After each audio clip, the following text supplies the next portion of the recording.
The movie starts with Gabby, a retired model, joining a film director named Dan to his deserted house in a secluded English town. Due to his busy schedule, Dan has to go back to London, promising Gabby that he'll be back in a few days. Before leaving, he gives her several film scripts to read, hinting that she might have the potential to transition from modeling to acting. Despite her initial reluctance, Dan convinces Gabby to stay alone in the house. After Dan leaves, Gabby begins to unpack and arrange her belongings. During this time, she hears a door creaking, but decides to ignore it and continues reading the scripts. Later, she answers a knock at the door to find a delivery boy named JC, who recognizes her as a famous model and expresses his admiration for her. However, Gabby doesn't seem interested in the conversation and quickly shuts the door. Later, she looks at her aging face in the mirror, which saddens her. She seems to use various skincare products to maintain her youthful glow. That night, Gabby has a dream where she imagines someone breaking into her room and watching her. A few days later, Dan returns and asks Gabby about her thoughts on the scripts.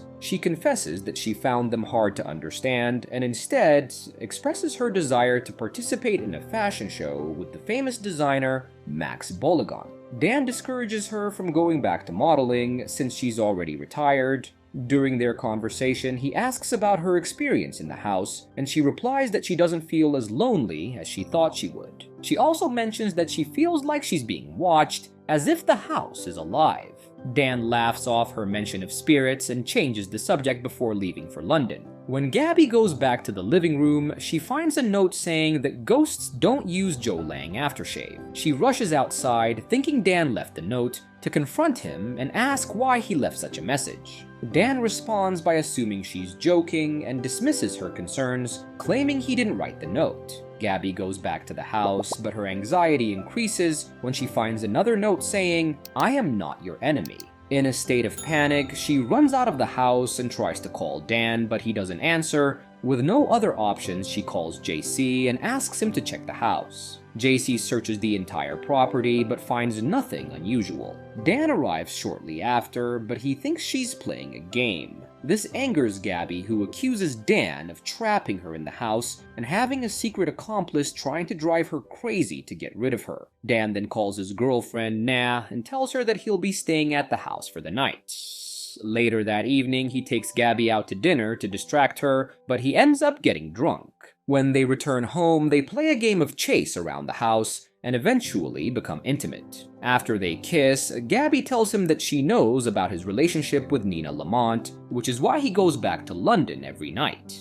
Dan admits it, but insists that Na isn't as good a lover as Gabby. Gabby shares the story of her first love, Jimmy, whom she met when she was 15. She says that Jimmy had a skin condition and wasn't very attractive. Despite this, she had a romantic encounter with him one night and spent the whole night on the beach. The next morning, he rode his moped to her house, but on his way back, he was killed in a terrible accident. Despite his death, Gabby claims she can still sense his ghost looking over her. Gabby stirs from her sleep past the stroke of midnight, only to find that Dan has already left. Alone in her bed, she hears the eerie creak of the door and observes a chair shifting on its own. Moments later, a figure donning a feminine wig and painted nails materializes before her, causing her to shriek in terror. When morning arrives, Gabby finds Dan dressing up, which leads her to wonder if the apparition she witnessed was merely a dream. Dan suggests that Gabby should prepare to head back to London, but she decides to stay. After Dan's departure, Gabby ventures into the basement where she discovers an old typewriter in a closet.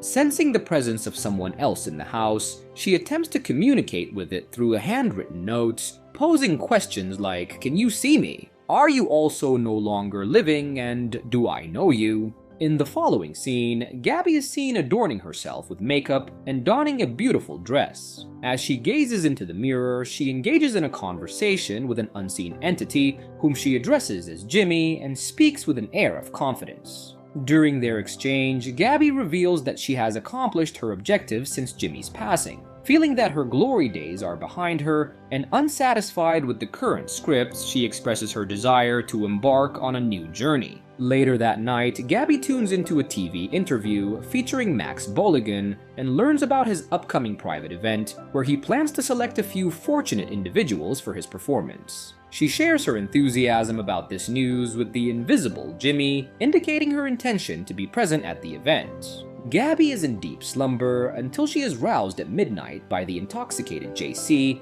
and his friend Mickey. JC suggests that they should leave, arguing that it's not the right thing to do. But his friend insists that Gabby holds the key to his dream of becoming a fashion designer. Gabby opens the door and welcomes the two friends inside. A few seconds later, she sits seductively on the couch and requests that JC play some music. Mickey perceives this as an invitation to closeness and begins kissing and touching her body. However, she instantly pulls him away with the words, "Not so fast." Mickey then tells her about JC's dream and begs Gabby to help him connect with the appropriate individuals. In contrast, Gabby counsels JC to rethink his career path, emphasizing that while it might elevate some to the pinnacle of success, it could also leave them stranded in obscurity. After their discussion, Mickey asks JC to leave so he can have some alone time with Gabby. JC exits innocently, and Mickey begins to advance towards her. Gabby attempts to fend him off, but Mickey resorts to aggression, striking her forcefully and demanding compliance. Overwhelmed, she collapses in tears and calls out for Jimmy. As soon as she does, an unseen entity intervenes, pulling Mickey away from Gabby and throwing him to the ground in what seems like a defensive act. Mickey flails wildly, but the unseen entity subdues him and pins him to a table. After a severe altercation, Mickey is finally allowed to leave. The next morning, Gabby returns home after a riverside stroll. She starts preparing for Max Bolligan's event and invites the invisible Jimmy to join her. In the midst of this, she lights a cigarette, and the invisible entity blows the smoke back into her face. Gabby tries to reach out and touch the invisible Jimmy after witnessing this, but her attempts are futile. She then questions Jimmy as to why he doesn't want her to touch him, but receives no response. To shift the focus, Gabby decides to make some fresh coffee for Jimmy. She turns to fetch 2 cups of coffee. After leaving it to boil, as she turns back, the unseen entity splashes hot coffee on her, causing a severe burn on half of her face. As a result, Gabby falls to the ground in agony, clutching her face and weeping. Gabby, now with her face bandaged, is peacefully sleeping in her bedroom. In the next scene, her phone starts to ring. A few seconds later, jolting her awake, the caller's name is Dan, and Gabby chooses to ignore him. Along with the ring of the phone, she hears the distinct sound of typing coming from the basement. She follows the sound, intrigued, but the typing sounds abruptly cease when she reaches the basement. This time, she walks over to an old closet and opens it. Inside, she discovers a collection of dusty jackets, as well as the same blonde wig as the mysterious man in her previous dream. In addition, she discovers a yellow box containing multiple photographs of the man from her dream. These revelations send shivers down her spine, prompting her to drop everything on the floor. She screams when she spots a man in the mirror. Gabby tries to escape, but the invisible entity grabs her and pins her to a table. It then continues to assert itself against her will. Later, Dan becomes worried when Gabby does not return his calls, so he goes to check on her. When he arrives, he is shocked to see her in such a distressed state and inquires as to what happened. Gabby, sobbing, points to the images and tells him that the man had been in the house the entire time. Dan investigates in the basement, but finds no evidence of the man. Returning to Gabby, he says that the man in the photos is Michael Gigas, a once famous actor who often played feminine roles 15 years ago.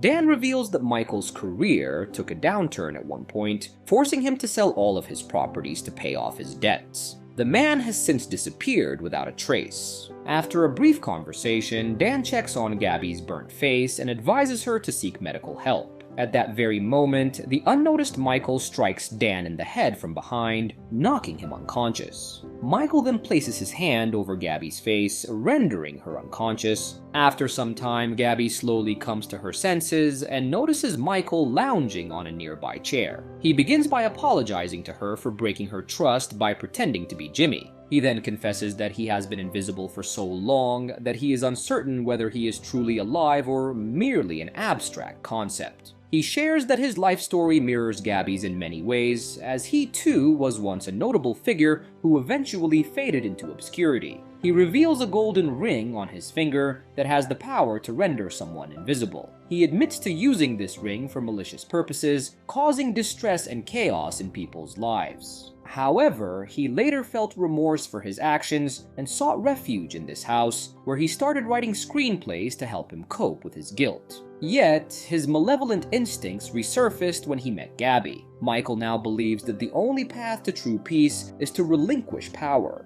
As a result, he hands over the ring to Gabby, asking her to use it as a blessing, unlike him. Despite hearing Michael's story, Gabby is convinced that he is a figment of her imagination who will disappear when she wakes up. To convince her otherwise, Michael encourages her to read his scripts. It turns out that he has chronicled everything about Gabby since she moved into this house. As Gabby reads through it, she realizes that there is no ending. Michael explains that the conclusion of the story, including his own destiny, is now in her hands. Gabby then takes Dan's car and drives away. A few days later, Dan is seen giving a house tour to Michael, who intends to buy back his property. Dan looks at a photo of Gabby and wonders where she has gone. Meanwhile, during their conversation, Gabby is at the beach with her lover Jimmy. Perhaps due to time travel, this time she asks Jimmy to stay at her house to prevent the unfortunate incident from happening. The film ends with the couple driving away, with Gabby wearing the powerful golden ring. And with that, the movie ends. We hope you enjoyed our recap. Like the video and subscribe to our channel for more amazing recaps. See you in the next one.